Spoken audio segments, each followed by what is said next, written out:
Okay, good evening. This is the Rutland Town Planning Commission and it's January 26, 2023. And we're going to start with a public hearing tonight on an application for a subdivision in the town of Rutland. So let's jump into the public hearing. Mark, can you pick him up there, Bill, pretty well if he sits Yeah, at the he edge? should be okay there. Yep. Okay, when is anything changed from the last time? So, Howard had mentioned last time I was here about the right of way. If parcel A was gonna have access to that right of way. At 15 feet. And I talked to the landowner, we didn't have it on there before. He's good with granting the right of way from parcel A through parcel B. To that right of way that's on Killington Heights property. So that's the only change I made. I believe everything else from last meeting was good. Yep, okay. So you've asked for some waivers. You've asked for a waiver on the identification of zoning districts. Yeah. One for other essential features other than what was listed before, such as parks and open spaces and drainage systems, etc. You asked for a waiver on locating all trees on site. And why is that? Why did you ask for the waiver on trees? Because it's forested. Okay, That back 5 acres is all forested.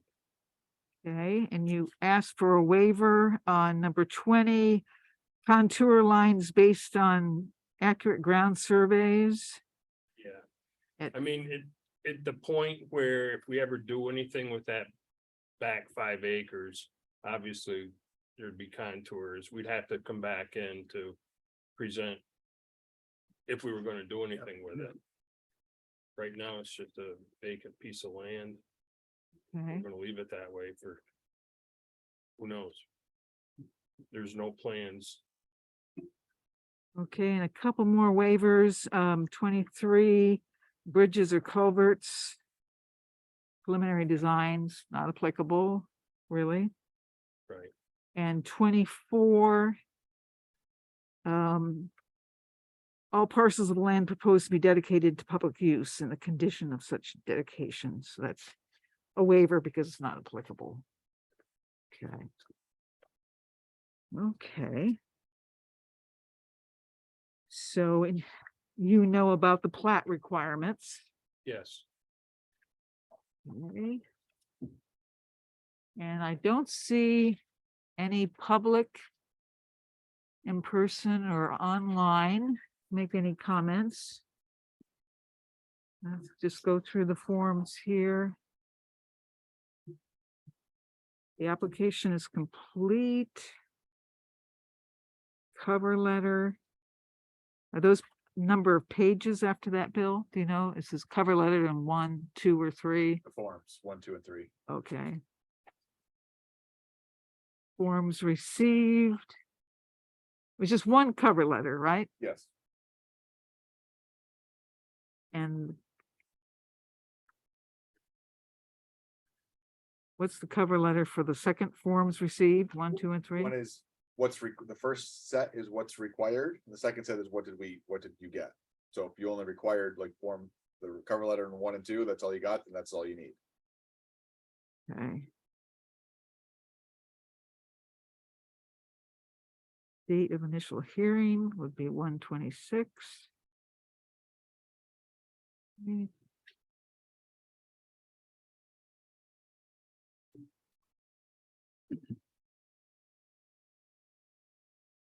The permit fee was received, the filing fee.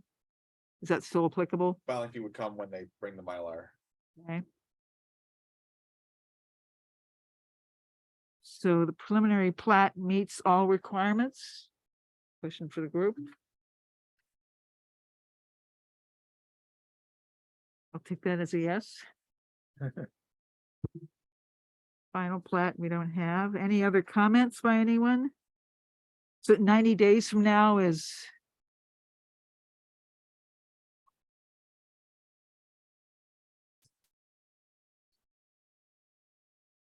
Be like April 26th or 25th or something like that.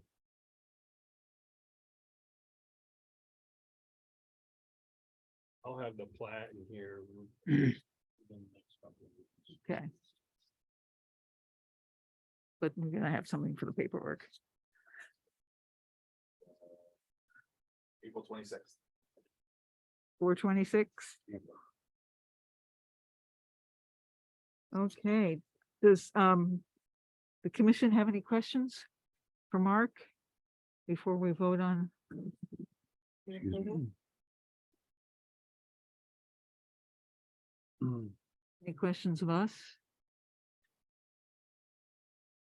We need a motion, Barbara. Mhm. I'll make a motion to accept the subdivision of Howard Smith for Route 4 East. Is there a second? Second it.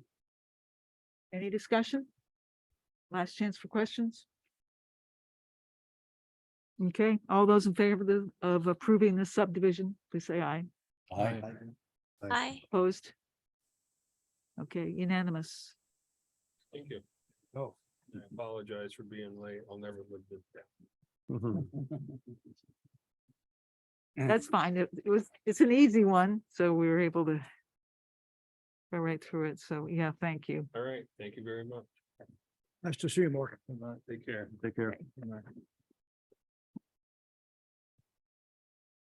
Okay, let's officially end the public hearing and call to order the planning commission meeting itself.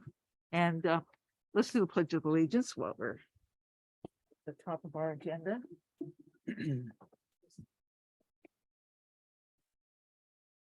Pledge allegiance to the flag of the United States of America, to the republic for which it stands, one nation, indivisible, with liberty and justice for all.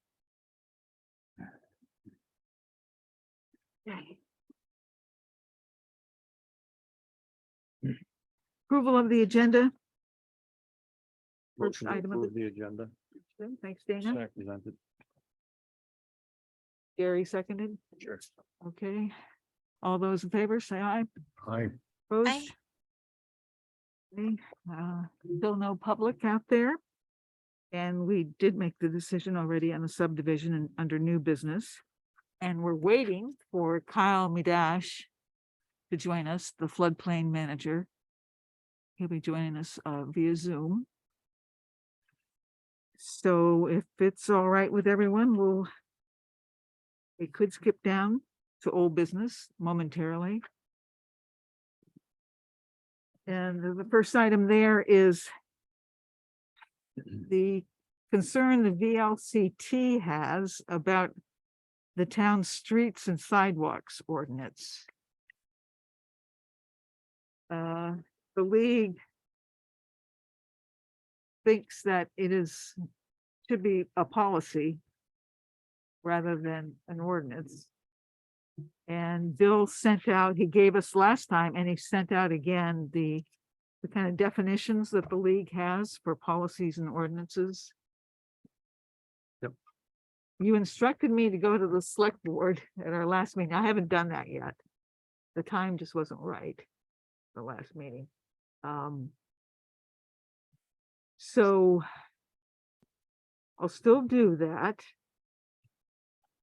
You know, and reading through this material, though, I'm not sure it really is just a policy, Yeah, I share your opinion, Barbara.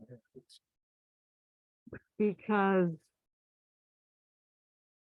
toward on page 3, it says policies generally do not have the authority to provide for penalties or fines. For this reason, they're a better fit to explain an internal administrative process or direct the behavior of municipal officials.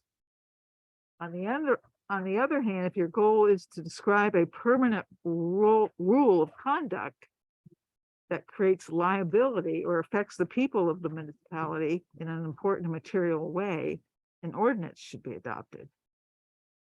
So it caught your eye? That's what caught my eye. I put that this is a key focus. So, everything that was presented last time with respect to it being a policy seems to be thrown out in the last line of this particular. But, that did catch my attention. And then it says, if you have additional questions relating to ordinances, policies, contact them, but they've told us they don't want to look at it as an ordinance. Yeah. So I don't understand. The only thing I could think is that earlier in the document, it says something about statutory authority, and if it doesn't provide statutory authority, but I thought that the regulation of streets and sidewalks was somehow coming to us from the state, but maybe I misunderstood that a long time ago. Bill, can you Anything you want to add, Bill? clarify Listen, that for me? So the document that, I agree that the document they point us to and what they said to us kind of are in conflict with each other. Yep. So that was their recommendation or their advice. We can choose to take it, we can choose to ignore it. Right. And we can choose to take it to the select board or maybe change that motion and not do it. Well, since I was the one who made the motion, Yeah.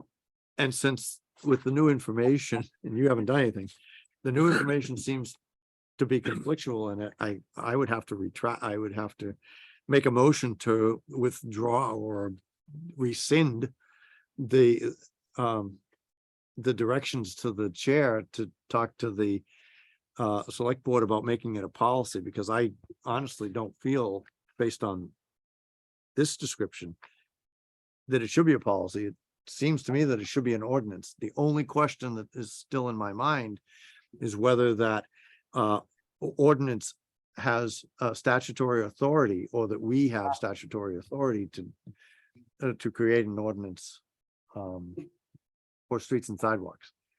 I mean, I wouldn't have questioned that previously, but with the Vermont League of Cities and Towns coming back to us and telling us it should be a policy, I'm confused.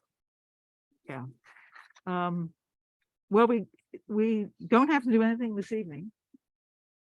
I can look into what the statutory authority is for streets and sidewalks ordinance and report back next time.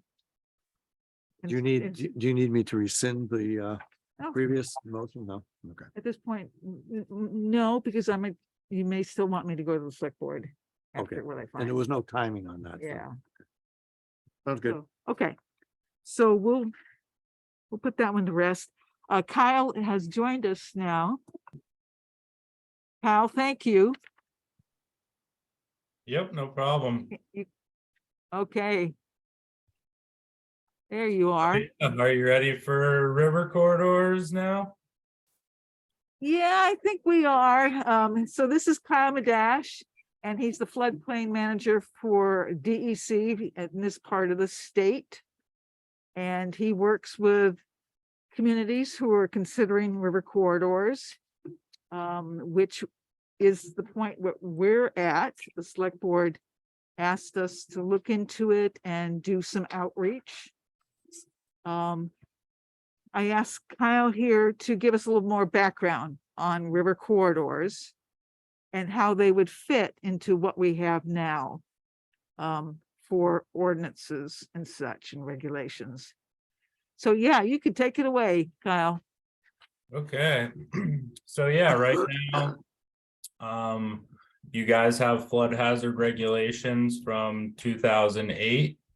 That was at the last FEMA map update.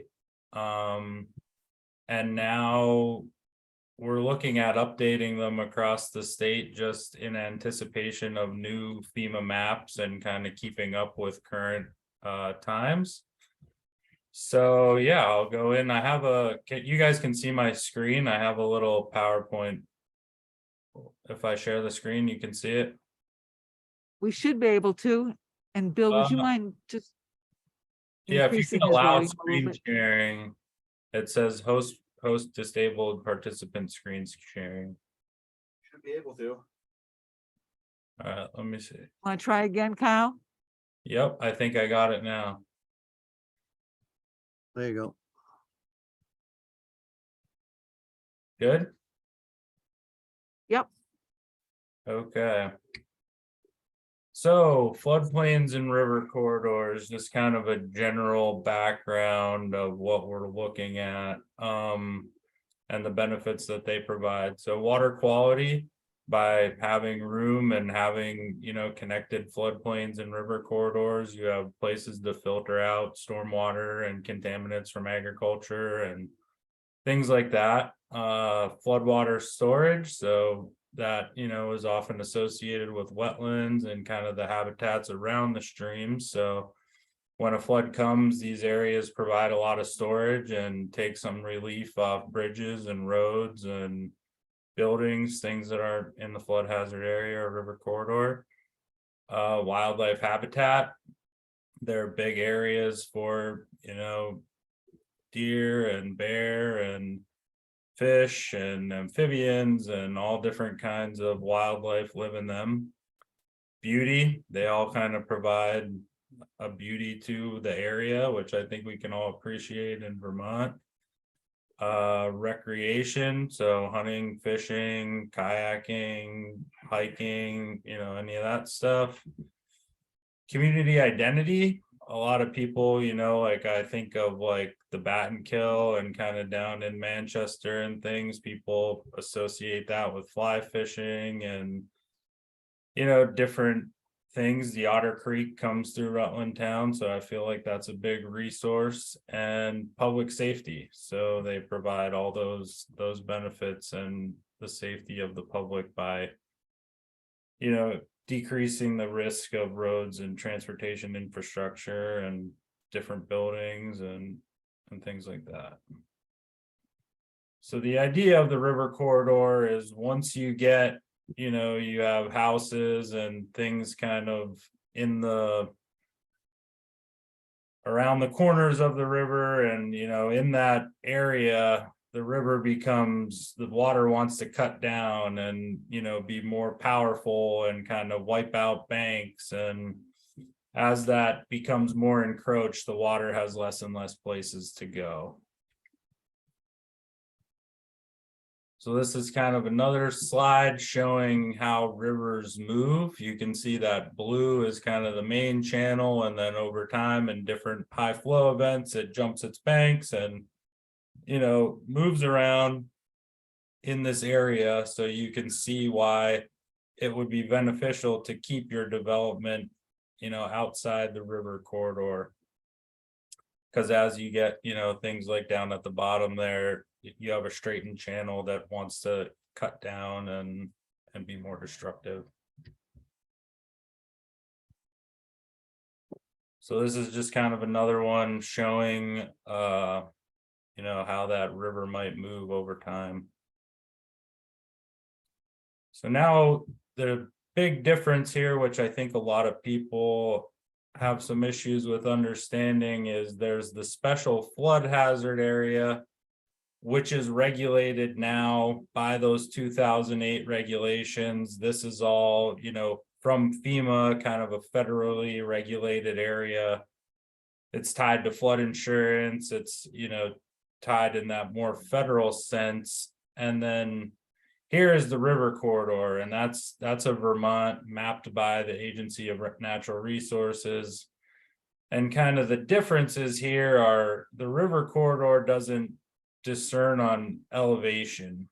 So these are the areas these blue areas that would become inundated during a flood. So low elevation areas kind of not too far vertically from the stream channel. And then that might differ where the river corridor, like say this yellow area is raised up higher outside the floodplain. And maybe this river here is going to cut into the bank and wipe out a house, or something on that higher bank that you wouldn't necessarily associate with inundation flooding, but it is indeed an issue. Like if you think of Pittsfield kind of up through Route 100 there, or on the Mendon Brook, kind of coming out of Mendon and into Rutland Town, we saw a lot of that during Irene. Kyle, before you Yep. move on to the next slide, I have a question. This is Dana. Yep, no problem. So can you go back to that last slide briefly? Yep. So from a layperson's perspective, is what we see here on the light blue shaded area a similar representation to what we saw on the previous slides where the river could move over time? Or is this a separate representation of where a river might happen to flood? Okay, so yeah, so can you see my cursor? Yep. So from this line to this line is gonna be the river corridor. And kind of what Yep. that width is based on is the watershed area, so how much water is coming from up here. And then the width of the stream channel, and then it has a multiplier to how far out. And that's recognizing that this thing could come up this way and go, potentially out here and kind of wiggle through here like that. And then this So, blue, go ahead. Yep, good. No, Go I was gonna ahead. say, this blue line, you can see how it comes outside the river corridor. That's the flood hazard area. Right. So it is a little wider than the river corridor at this location, probably because this area is much lower in elevation and closer to the river elevation. Whereas, over here, it's outside the flood hazard area. This area might be 20 feet higher than the stream channel. So like I was saying, if that's 20 feet higher, this house that's theoretically in here is high and dry. But if this river were to come and evulse this bank, all of a sudden the corner of your house is ready to fall in the river. Right. So I go back to my question. Thank you for the explanation. I go back to my question about the correlation between this map and the previous 2 or 3 that you showed us. Is there one? Or, yeah, those. Yeah. So, I guess I don't know, I'm not sure what you're asking. So here you have the dark blue area, which is the general river Yeah, bed this or is like the river channel, yeah. river channel. And then you said over time or given changes or the effluent that would be coming through the river and volume that the river could change. And then we have one that kind of makes it an A in the middle of your screen there. That line crosses over there.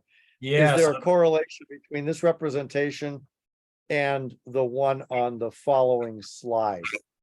No, there isn't. So this slide is really just showing like this tan area as the river corridor. And then like think of the river flowing this way to this way, and maybe say in the 70s, there was an event and it jumped its bank and did this. And then in the 80s, it went over here. And then in the 90s, it took this other bank, and now we're at this channel here. So what it's recognizing is, in future decades, maybe it hops back to this area. Maybe it hops back over here. It's just recognizing that this can move around through time through here. So it's worth not putting things in harm's way and just letting the river kind of have its space. Thank you. Yep. Let's let Kyle finish his presentation here. Yeah, if you have Yes. questions, I'm fine with going, as however you guys want to do it. Go ahead, Kyle. So here I have kind of a comparison of what the special flood hazard area is. And that's what's regulated now under your regulations, and that's, what's tied to the federal piece. And then the river corridors, which is kind of the statewide Vermont thing. And that's, another piece to the regulation. So the special flood hazard area is mapped by FEMA at large scale. I mean, some of the maps, they just map them kind of going out from the side of the road, looking at what's low and kind of drawing it in like that. So they're often not that accurate. They're not the best representation of your actual flood risk. Mainly because they are focused on that inundation to a certain elevation. So they're just really recognizing how far water could come out from that stream channel. And that's primarily used to rate flood insurance, divvy out federal assistance, which is the main driver why we're regulating floodplains. You guys participate in the National Flood Insurance Program. You have federally subsidized flood insurance available for anyone in town. And that's why we're regulating the special flood hazard area. Now, river corridors are independent from FEMA or the federal space, and they're mapped by the Agency of Natural Resources.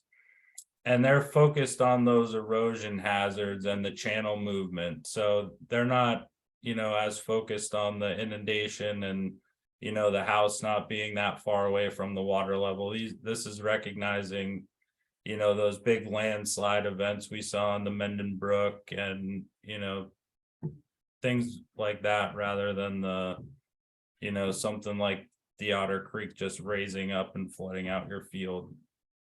And then the primary goal of the river corridor regulation is basically to avoid development in these areas that are prone to erosion. So really what you're doing is just keeping development out of harm's way, and then you're eliminating those problems during a flood.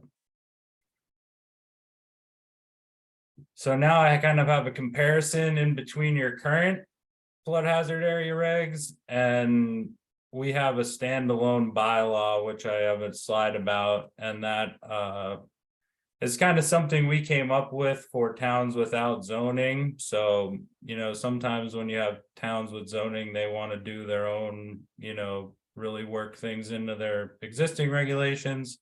We developed this as a way to say, hey, this is kind of off the shelf, easy for, people to understand and adopt. So one of the big differences is the river corridors. There's none in your current, and there would be the river corridors now. And with the river corridor regulation, I guess we're not, regulating recreation uses, the more, open space type stuff. It's really about keeping those buildings and keeping those insurable structures outside of the river corridor. And now we're back into the flood hazard regulations. So new construction or substantial improvement is SI. So what substantial improvement is when someone comes in for a permit, they if the building costs are over 50% of what the building itself is worth, then you have to start looking into using flood mitigation measures to make sure that that building is safe from flooding. So we have in this new thing, it's right now you would have to elevate the low floor of that building to the base flood elevation. In these new ones, we add 2 feet above the base flood elevation, recognizing that the base flood elevation may or may not be accurate. So if you're adding 2 feet to that, theoretically your new structure is going to be safe by 2 feet of how FEMA has it mapped. So it just adds an extra level of protection to new buildings. And then the substantial improvement, right now you could come in permit by permit, and if it's 50% or less, then you don't have to call it a substantial improvement. This new bylaw says substantial improvement is calculated over 3 years. So what that really does is, say you have someone's house and they're, coming in for a permit for a kitchen, and then the next year they come in for an addition, and then the next year they come in for windows, and you piecemeal this project together, all of a sudden you have a building that's worth a whole lot more and a whole lot more to insure. And under this new regulation, if you calculate it over 3 years, you ensure that those new buildings and those improved buildings are safe from flooding.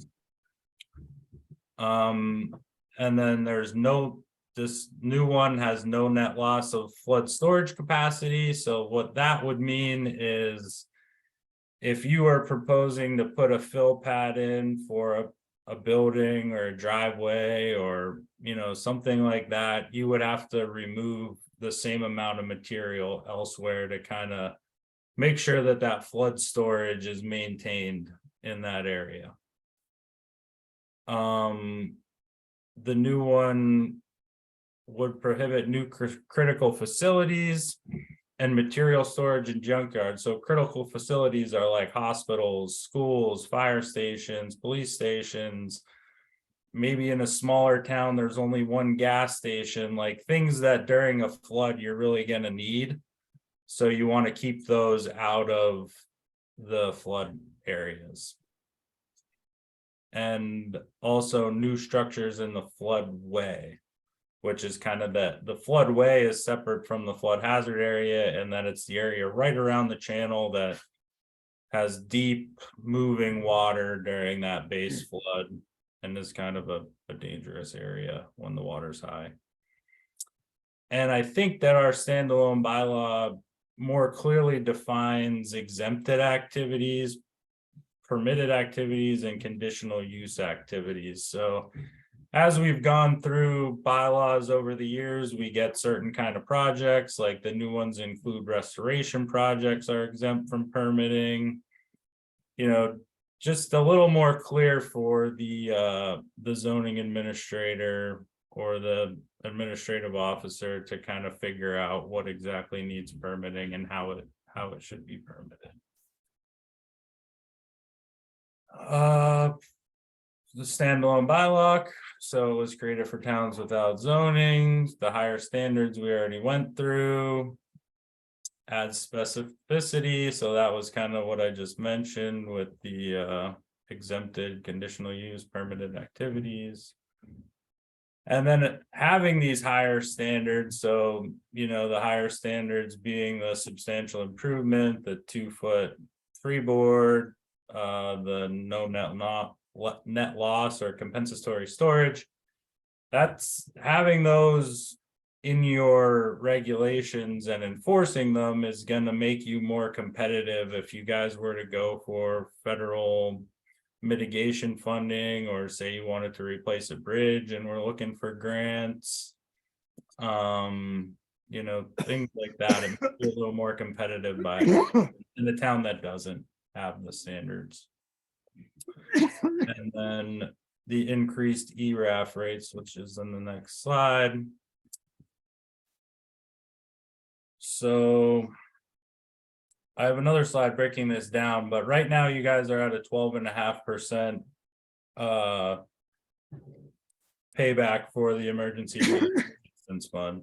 So by having the river corridors in your bylaw, you will get 5%.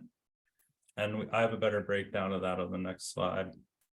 More competitive by keeping, by having the higher flood standards for new development and keeping things out of the river corridor, that's going to have less strain on your emergency services and cleanup. And it just creates a safer community and more resilient infrastructure for, all the taxpayers. So here's kind of this is the Emergency Relief Assistance Fund, kind of a theoretical payback out of $1 million event. So out of $1 million event, 750,000 is taken up by FEMA. And then if you are at the lowest standard, which you guys aren't, so you guys are at 12.5 right now. So we're at a half split. You guys are paying half of that 25%, and the state's going to pay half. So at $1 million event, that's 125,000. And if you adopted the river corridor piece, that would take another 5%. So in $1 million event, you would take it down 50,000. So yeah, that's kind of the ERAF breakdown.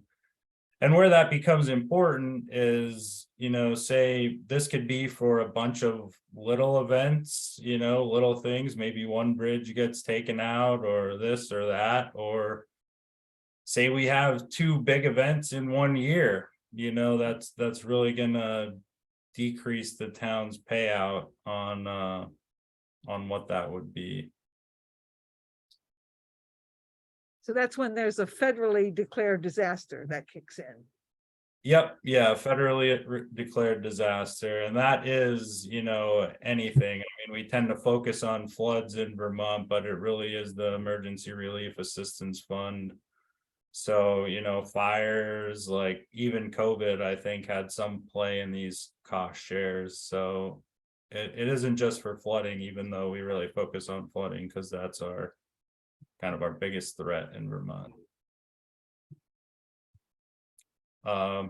Yeah, that's what I have. I mean, I don't know if you have any questions, or we can talk through whatever you want. Yeah, any questions? Can you go back to the previous slide for a second? This one One more.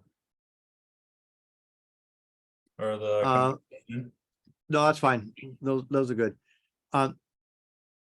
Would you mind commenting on the use of the term bylaw with compared to ordinance? So that I think is pure semantics. I mean, I know Okay. the floodplain ordinance right now, but I think this was created statewide, so generally I think we see the term bylaw more, so maybe that's why we use that.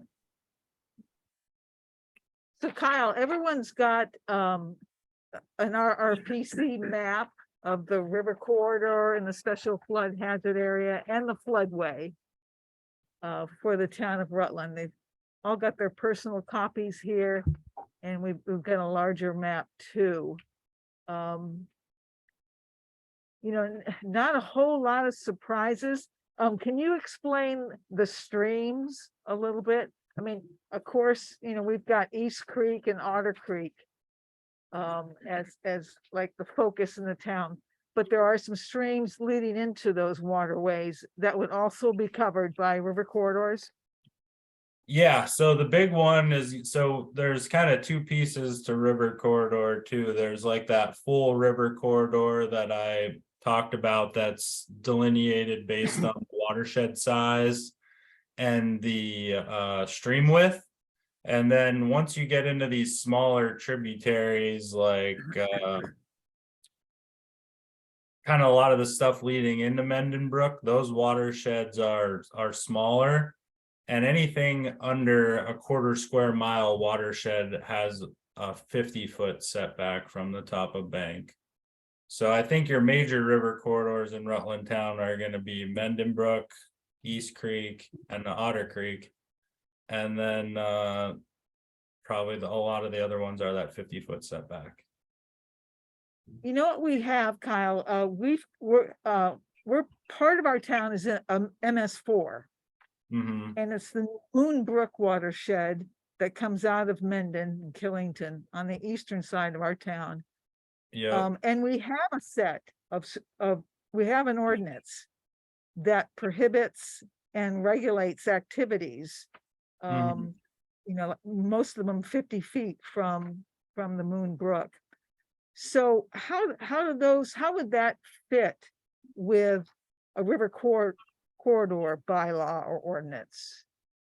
I mean, it sounds like it would be pretty synonymous because of the 50-foot setback. So it'd be very similar, like the Moon Brook on that side of town, like it might just be a 50-foot setback. Yeah, I'm not fully sure, but yeah, if you have a 50-foot setback on smaller streams, it would kind of be the same under the river corridor regulation. The 50-foot setback is just on the Moon Brook proper, I think. I'll have to double Okay. check that. So And then there yeah, are some limitations. go ahead. and there's some limitations on, what you can do, like, putting leaf debris and that kind of stuff on some of the smaller tributaries in that watershed. Yeah, so But the, on the smaller tributaries for our 50-foot setback, we call it a 50-foot no disturbance setback. But I wouldn't think like putting a pile of leaves or something there is a big deal. I mean, even like a small like foot trail or something like that. I mean, we tend to, in the river corridors, we tend to try to keep the like an established like planned path away from it.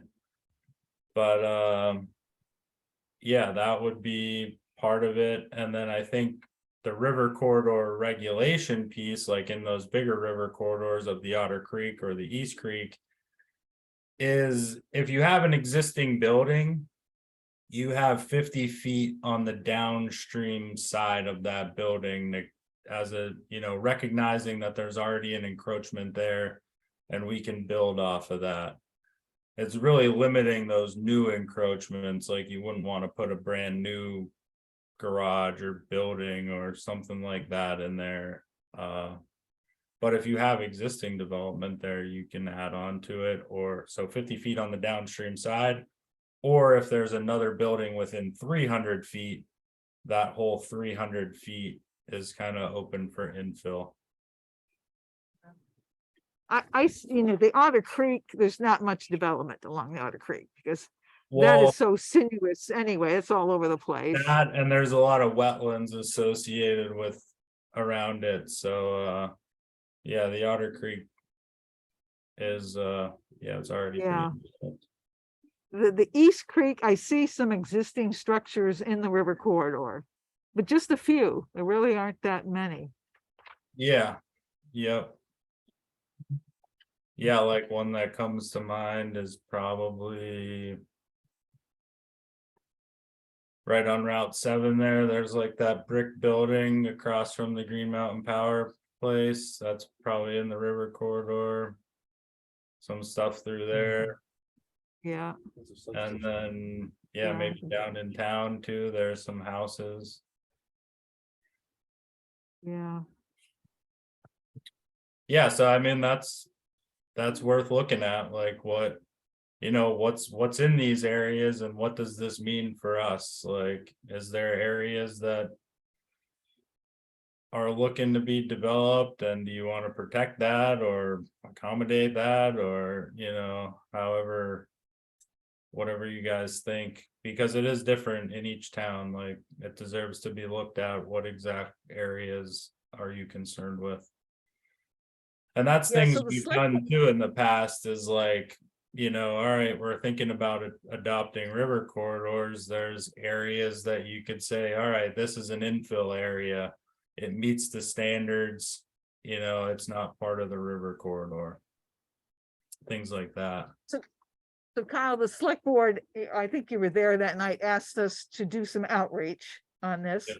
Yeah. And so for other towns that you've worked with, what has worked the best for outreach? For outreach,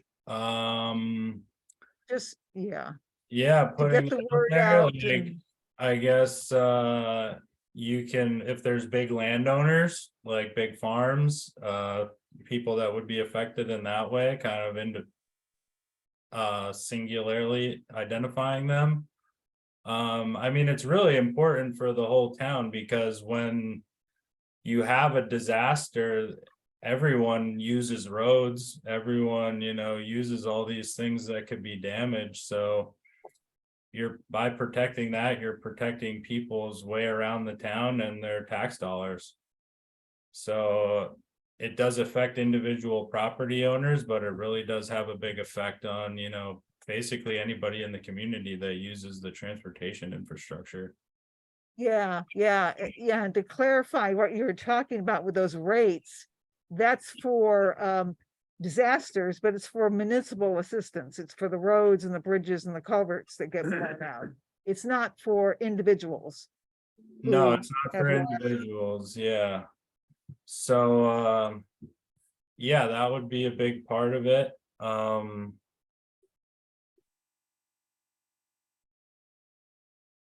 Yeah, so it's for federal disasters, but also for hazard mitigation. So like I said, if you have these higher standards and you're coming in, you know, with the town next to you that doesn't have the higher standards, you're technically gonna get more points on your application to be selected for that funding. So if you're going for grants to improve your transportation infrastructure by having the higher standards, you would technically be more competitive.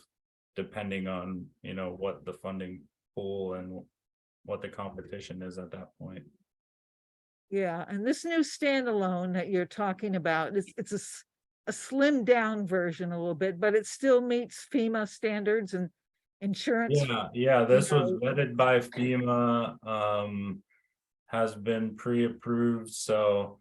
Once we do go through this map update process, which is probably coming in the next 5-ish years. This bylaw would be good to go. And FEMA, you know, shouldn't have any questions about it, because the way that works is once the maps get updated 6 months before that, before the maps are released, they come to every town in the community and say, let me see your bylaws. And then they say, these are good or these need work, and then that could cause a lot of issues because, you know, some towns take years to adopt a bylaw. So if you only have 6 months to do it, there could be some implications with your national flood insurance program status. So being proactive and getting a good bylaw in place now is beneficial in that way too. You know, it was interesting when we were doing the MS4 work, the stormwater ordinance. And I remember one public meeting where a resident said, why aren't we doing this for the whole town? So maybe we can, maybe that's a selling point here. Have you encountered this? There's not that many MS4 towns in Vermont, but Yeah, I tend to not, you know, go too far down the stormwater route. That's kind of another sector of DEC. So I don't know too much about that. yeah. I guess, yeah, Any other, go ahead. no, go ahead. No, I was just gonna say, I'm not sure I'm grasping what exactly the correlation between the MS4 process and this process is. Well, it's probably a good question. It was an ordinance passed by the town as a requirement for MS4, but it only applied to a portion of the town, the Moonbrook watershed. Okay. Yeah, so this would like, it's kind of a all or nothing, whereas you're going to the full mapped river corridors and then up to that 1/4 square mile drainage area. And then, like I said, the only way to really amend that would be to proactively, before we look at it, say, hey, this area in Rutland town is looking to be developed. And it's in the river corridor. Do we think that the river corridor could be amended here, or is it a good area for infill? Kind of identifying those areas up front so that when someone comes in with an application, it's like, well, it is in the river corridor, but we've already kind of discussed that this area is okay. Does that make sense? Kind of. It's Yeah, kind of so a like I different said concept. before, like there's, you know, that 300-foot infill. So if you have a building upstream and then a building downstream and they're 300 feet or less apart, that area in the middle can be developed. So like I'm saying, instead of like, oh, we adopted these regulations and then piecing that out as you get an application, you can be proactive and say, hey, these are the areas that are prime for infill in the river corridor, or you know, kind of like a pre-approved location. Yeah. Okay. Yeah. Any other questions for Kyle? I have a question. Did we have anything written on this before we saw it? I mean, the stuff that was presented, did we have that in writing anywhere? That we could- Well, I can get a copy of the standalone bylaw. And I'm sure he would share his slides. Yeah, I can Um, share the with- slides. And yeah, if you have any questions about that and the standalone bylaw, yeah, I would encourage you to kind of look through it and think about it and, it just- you know, yeah, see where, Get a see how better that feel might for it. impact you guys and see if it's a right fit for Rutland Town. That's something that we circulated to us. Can Bill Oh, circulate sure. that? Yeah, if I can send it to Bill. Great. Yeah, okay, and hopefully, we'll have some of your time to do some of the outreach. Yeah, exactly. Like I said, I think maybe looking into the specific landowners. I don't know if there's any mailers you guys put out or, you know, the newspaper, the websites, yeah, I mean, any way you guys garner the most attention to what you're putting out there, I would suggest putting it there. Yeah, I mean, I'm toying with the idea of maybe doing some on-site visits for the public and the landowners. Just showing them where the river corridor would be. along the Yeah, East yeah, Creek like I said, River. I think kind of in that upper East Creek watershed, you have a lot of the big farms, so it would probably be beneficial to talk to those people. And like I said, it's not like we're prohibiting, you know, all uses or anything like that. It's mostly just trying to keep the insurable structures, the transportation infrastructure, those types of things that really have implications when they get damaged out of that area.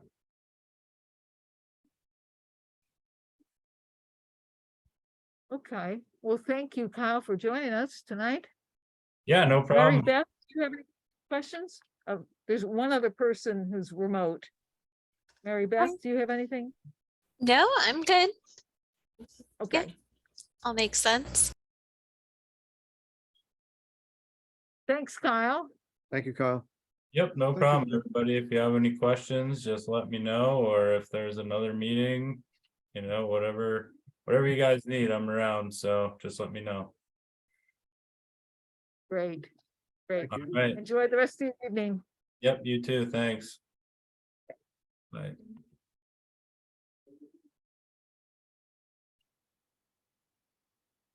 Are these maps pretty self-explanatory for everyone? Yeah. Okay. Yep.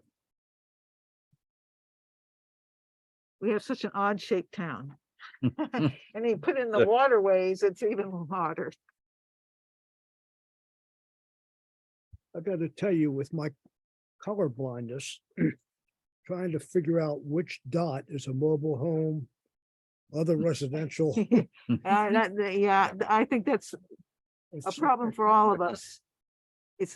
You might be able to tell a little bit better on that big map form.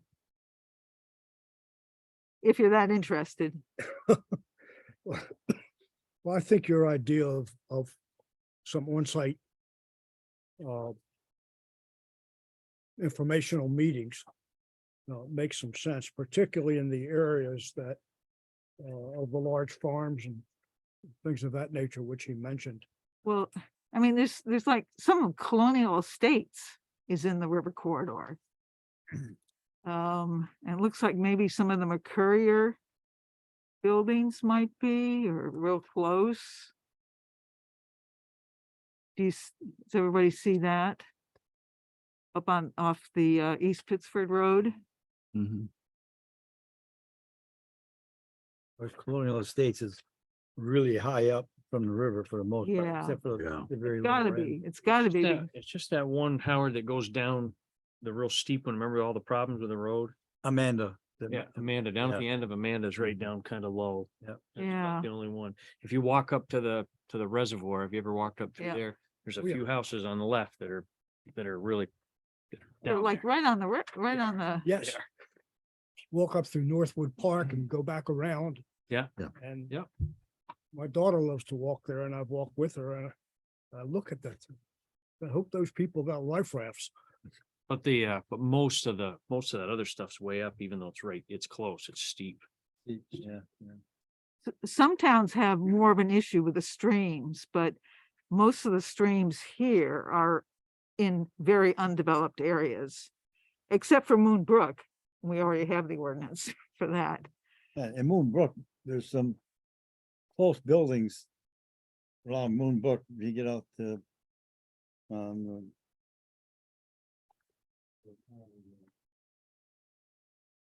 yeah, I know Moon Brook, there's a lot of stuff been going on out there too. Way out, in the end of it, it's still some stuff. If there's anything close, I think it's out there, out at, and at Moon Brook Point. On what's the street that goes out there? It's what the hell is it? I've lost it here. Oh, Perkins Road. So out the end of Perkins Road, where you get into, there's a couple of other streets, and there's been some development that's gone on out there in the last couple of years, and some earth moving things that, stuff that's gone on, it's pretty darn close to that brook. Yeah, Yeah. yeah. So, yeah, maybe, a conversation about this stuff is good, would be good for the town. I asked Kyle, he didn't have time to put some numbers together for just for an example, like Brandon. What, like with Tropical Storm Irene, how much money would they have saved if they had river corridors? And they put in river corridors after Tropical Storm Irene. So he's going to put those numbers together. The select board has asked for some numbers like that too. Just that 5% difference, on a big storm can make a huge difference of what the town has to shell out. So everybody's still okay with us proceeding and seeing where this goes? Mhm. Okay. Yep. Okay, Seems to make sense. yeah. And dollars too. And Ha, ha, ha, ha.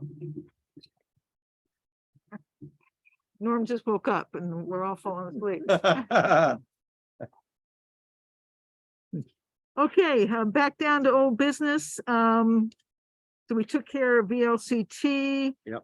And pretty much the subdivision ordinance, we've got our, We should say a few words just because we're on camera, but other than that. okay. Um, We're So, gonna compile. what we have. right, so everybody should have received a copy of my annotated agenda.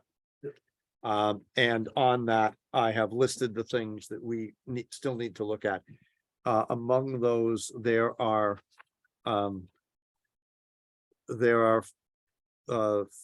three or four areas for discussion. The rest are all citations, statutory citations. And Barbara made a suggestion earlier that for the statutory references, we just submit that to the attorney, either a VLCT attorney or our town attorney, to look at those and clarify them and help us to have the right references. Because in my work, my research on that, I found some that reference things that don't exist or have been repealed since these were last updated, this ordinance was last updated in 99. There are multiple things that have had updates, multiple sections within the statutes that have been updated since 2003, 2004, 2007, etc. So I've tried to capture and distill down as much of the essence on that annotated agenda as possible. And that could be, I guess, submitted to the town attorney once we have finished with our discussion. We have 4 more areas, 2 of which are in 2.07, and then 1 each in 4.13 and 2.01. That way we could formulate questions for the town attorney. At that point in time, I think, Bill, that document with appropriate annotations such as these, we could then send to one of those attorneys for comment. Yep. So Okay, so do you need another meeting?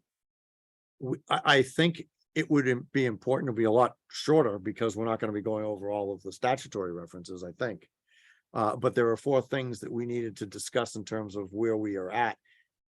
Either with respect to we need to ask a question of of an attorney somewhere, or we don't, and we can resolve that. So I think that's, those 4 questions are the only ones that are, I can pull those out of this and move it to the February 6th agenda or some other time.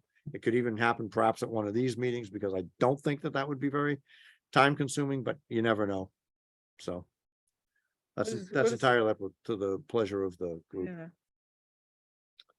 I think it would be most efficient if you just could segregate the 4 sections that you want the subcommittee to look at.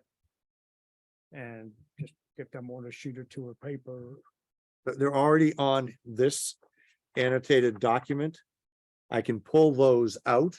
Yeah. But they're already on here, because what I did was a comprehensive list of anything that we had not yet discussed. okay, Most of those, the majority, 80%, perhaps even 85%, were references.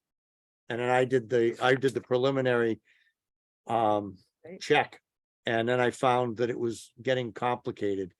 And there were references that just didn't either make sense, or they didn't clarify what they were, the paragraph that they were embedded in. so pull the 4 out. So I guess the question Yep. is now whether to address that in the committee or this group as a whole. Doesn't matter to me. I don't have a preference one way or the other. Who's left on the committee? Well, Jerry. I don't know if, Andy, were you on that? as No, well? I was on the committee. I've been there, but not, Yeah. I'm not a member. So we can do it here, if you want, next time. Yeah.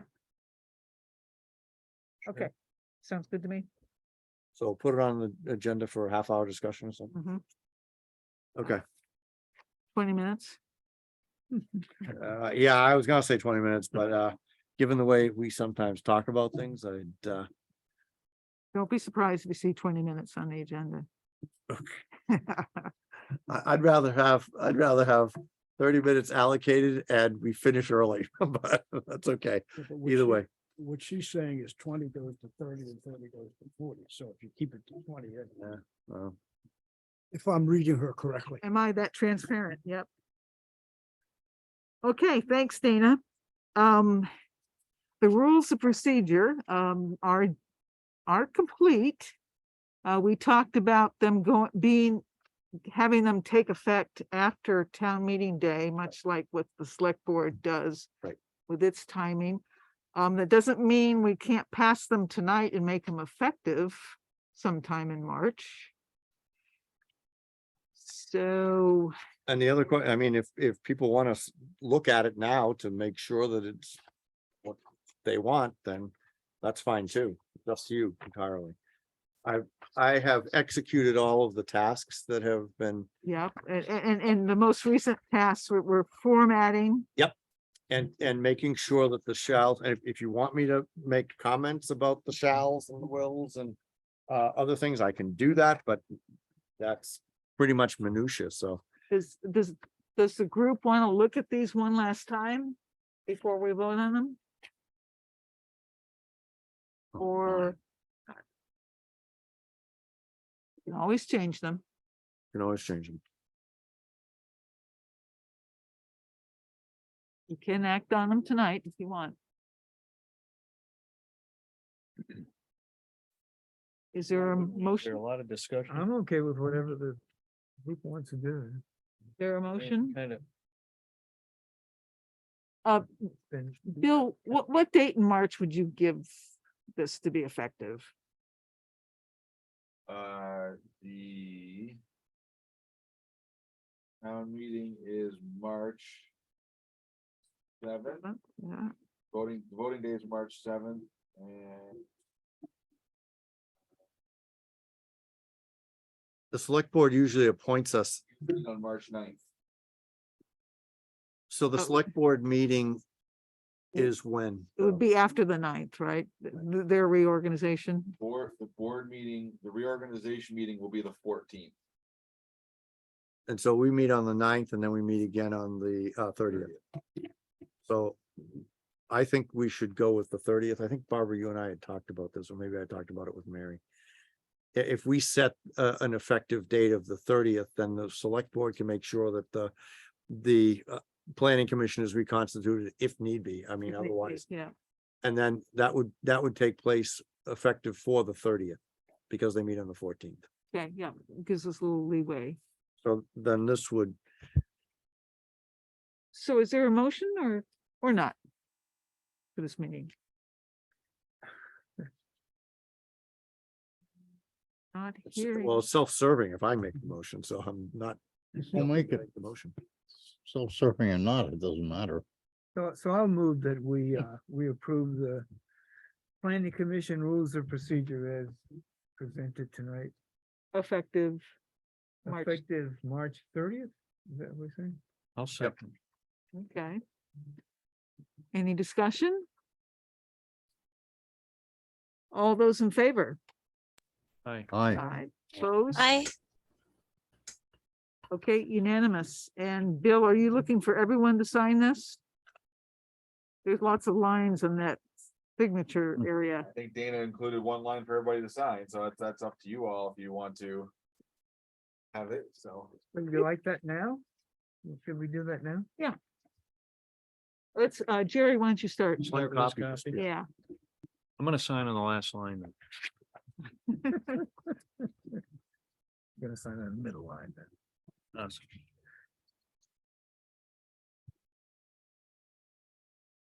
And do you need another copy? Mary Beth will have to sign it separately. What's that? Mary Beth will have to sign it separately, You'll have to make a trip in sometime. That's right, Norm. unless she wants one of us to sign it for her and sign her name. Look, yeah, we'll have the lawyer do that. The ex-lawyer. Will I have your authority to sign your name? No, seriously, no? That's okay. Want Whatever to you come in wanna and sign? do. it, Brett? I'll come in. I live nearby. Okay. I don't trust you either. With my. I don't know, is there a date on there for the signature? Yeah, there is. It's done at It's, yeah, adopted this 26th Would you day say of that? January. Okay, right, great, okay, good, perfect. Comprehensive revised draft presented the 26th. I tried to be as complete as possible. Oh, here you go. The foresight, Dana, wow. That's what you get when you're retired. You know, you think about all this. One of these days. Yeah, one of these days. So as, well, that's circulating, there, Just gonna sign or? I don't sign because I'm not. Right.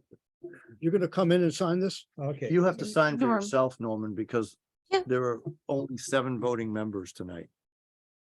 So you but vote. I think everyone should sign the rules of procedure regardless. Okay. It's Put no line not like voting on the I'll motion. just sign but Oh, next to Jerry's. This applies to all of us. oh, I see. Actually, that's right. Norman isn't voting And, because Howard's, you know, Really, you got Jim Hall? he's the only one left. yeah, Sorry, I only put 7 lines in for the, Rewrite the whole thing. yeah. Thanks, Jerry. I really appreciate that. I don't feel right. I don't know if it follow procedure without having another line. Give that to Bill, no? yeah, but I'll give it to Bill. Thank you. Thanks, Barbara. Yep. Okay, so not much else here on the agenda, Pocket Park. We're still waiting for an MOU from Green Mountain Power. Hopefully we'll get one by the end of the month. But they say they are still pretty preoccupied with the relicensing. But once we get that, that would give us the authority to keep moving on this and actually getting some stuff done, so really trying to push that. When you mentioned the end of the month, are you talking about this End of one? January, Yeah. yeah.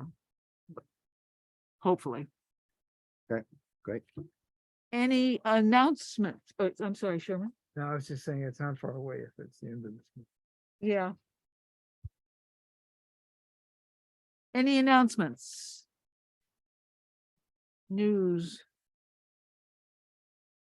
We give our best to Jim and hope he recovers from his latest issues that he's experiencing.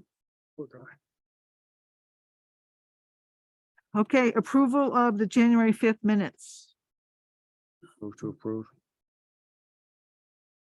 Is there a second? Second. Okay, discussion.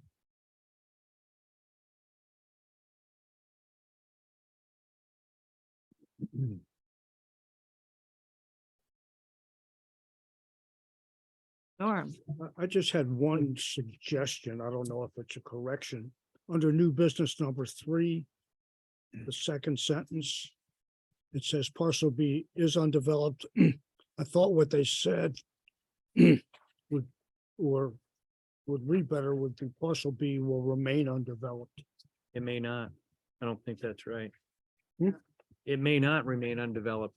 So I don't think that that's correct. I think it's Oh, okay, undeveloped, because you, period. but I thought he used the term. But I can understand what you're saying is that would be indefinitely, and that's not what. Right, yeah. exactly. I mean, there's a reason why they're subdividing. Right. I mean, I'm sure there's a greater plan there. Yeah, And Norm, that particular part of that discussion was describing the two parcels. Parcel A has structures, parcel B is undeveloped. It was a discussion describing the parcels as they will exist. Right. I think it needs to be left the way it is. Yeah, I agree. I agree. anything else, Norm? No. Okay. So we have a motion and a second to approve the minutes. So let's go to the question. All those in favor? Aye. Aye. Opposed? And I'm abstaining. I was. Okay, one abstention. Okay. So we're ready to have someone move to adjourn. Good meeting, everyone. Thanks. Move to adjourn. Second. Okay. We're adjourned. Thank you. Well, you